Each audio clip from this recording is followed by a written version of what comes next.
আমি সবসময় বলেছি দর্শক, ইরানের পক্ষে যুক্তরাষ্ট্র এবং ইসরায়েলের বিরুদ্ধে যুদ্ধ করে টিকে থাকা সম্ভব না।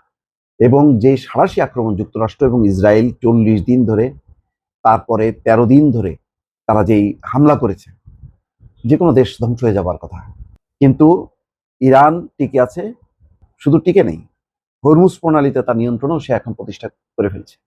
ওমানের সাথে চুক্তি করছে এবং সেখানে তারা বলছে যে হরমুজে চলাচল জাহাজের উপর ট্যাক্স নেবে, তাদের নিরাপত্তা, তার সুযোগ সুবিধা বৃদ্ধি, পুরো দায় দায়িত্ব ইরানের নেবে।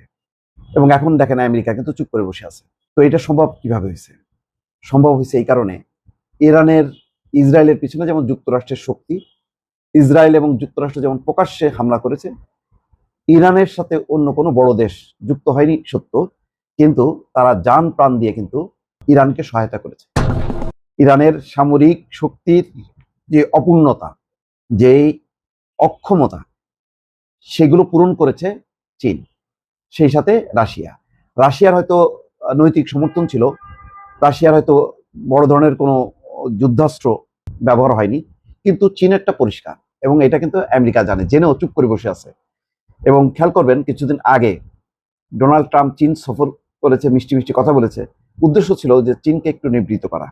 এখানে বলা হচ্ছে, একটা লেখা দেখেন, চীনা ক্ষেপণাস্ত্র ইরানকে যেভাবে যুদ্ধে টিকিয়ে রেখেছে। চীনের তৈরি শত শত কাঁধে বহনযোগ্য বিমান প্রতিরক্ষা ক্ষেপণাস্ত্র ম্যানপ্যাডস নীরবে ইরানে পৌঁছে যাওয়া ওয়াশিংটন এবং তেহরানের মধ্যকার উচ্চ ঝুঁকির সংঘাতে একটি গুরুত্বপূর্ণ মোড় নির্দেশ করে। কয়েক মাস ধরে যুক্তরাষ্ট্র এবং ইসরায়েলের অবিরাম বিমান হামলায় ইরানের সামরিক অবকাঠামো যখন মারাত্মকভাবে ক্ষতিগ্রস্ত, তখন বেইজিং জাঁকজমকপূর্ণ কূটনৈতিক সম্মেলন বা ভারী যুদ্ধ ট্যাঙ্ক নয়, বরং বহনযোগ্য স্বল্প পাল্লার প্রাণঘাতী বিমান প্রতিরক্ষা ব্যবস্থা দিয়ে হস্তক্ষেপ করেছে। স্বল্প উচ্চমাত্রায় উড়ন্ত লক্ষ্যবস্তু ধ্বংসে সক্ষম এই গোপন প্রতিরক্ষা সহায়তা পারস্য উপসাগরে পশ্চিমা আকাশ আধিপত্যের জন্য সরাসরি চ্যালেঞ্জ হয়ে দাঁড়িয়েছে। ফলে ওয়াশিংটন যে দ্রুত আকাশ নিয়ন্ত্রণ প্রতিষ্ঠার অভিযান কল্পনা করেছিল, যে পুরো আকাশে তাদের নিয়ন্ত্রণ থাকবে একক, তা এখন পরিণত হয়েছে দীর্ঘস্থায়ী এবং অসম যুদ্ধের এক ক্লান্তিকর লড়াইয়ে। তার মানে কোনোভাবেই এখন স্থলভাগ দিয়ে আক্রমণ করা এই চিন্তা দূরে থাক, আকাশ পথে যে তারা হামলা চালাতো সেটাও এখন তাদের জন্য দূর হয়েছে। কারণ ওই যে স্বল্প মাত্রার সাশ্রয়ী ক্ষেপণাস্ত্রগুলি, যেটা নিজ দিয়ে যে আঘাত করে, সেইগুলো একের পর এক ছুটতে থাকে ইরান, যার ফলে আমেরিকা এবং ইসরায়েলের যে বিমান হামলা, সেই বিমান হামলা পর্যন্ত এখন বিপর্যস্ত। এবং তারপরেও রাতের বেলার অন্ধকারে তারা বাড়ছে সত্য, কিন্তু তাতে ইরানকে কাবু করা যাচ্ছে না। এর আগে আমি বলেছি যে ইরানকে সমর্থন করছে চীন। কেন?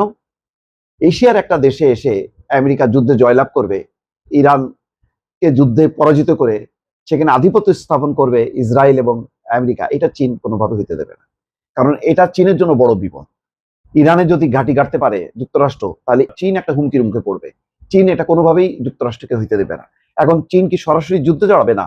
চীন অত্যন্ত কৌশলী একটা দেশ, সে কখনো সামনাসামনি যুদ্ধ করবে না, কিন্তু ভেতর থেকে সাপোর্ট দেবে। যেমন দেখেন, ভারতের সাথে যেই পেহেলগাম ঘটনায় যে যুদ্ধ হলো এবং ভারতের সেই দামি দামি যুদ্ধ বিমানগুলি পরাস্ত হলো, কারণ কি?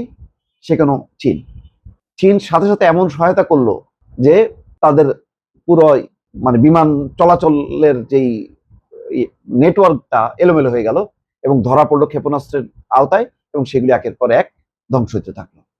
চীনের সাথে যাদের একেবারে মনে করে আমার স্বার্থের সাথে সামঞ্জস্যপূর্ণ, সে জান প্রাণ দেওয়ার চেষ্টা করে। যেমন ইরানকে সে হারতে দেবে না। কেন হারতে দেবে না? এই কারণে যে ইরানের তেল তার দরকার, এবং তেলের বিনিময়ে সে সমস্ত যুদ্ধ অস্ত্র দিচ্ছে। এক অর্থে যে সে বাণিজ্য হচ্ছে তার, অন্যদিকে আমেরিকা এবং ইসরায়েলকে ঠেকাতেও পারছে। আর সেই কারণে কিন্তু এখনো পর্যন্ত ইরান যুদ্ধে টিকে আছে, এবং শুধু টিকে নেই, এখন উল্টা বরং দাপট দেখাচ্ছে।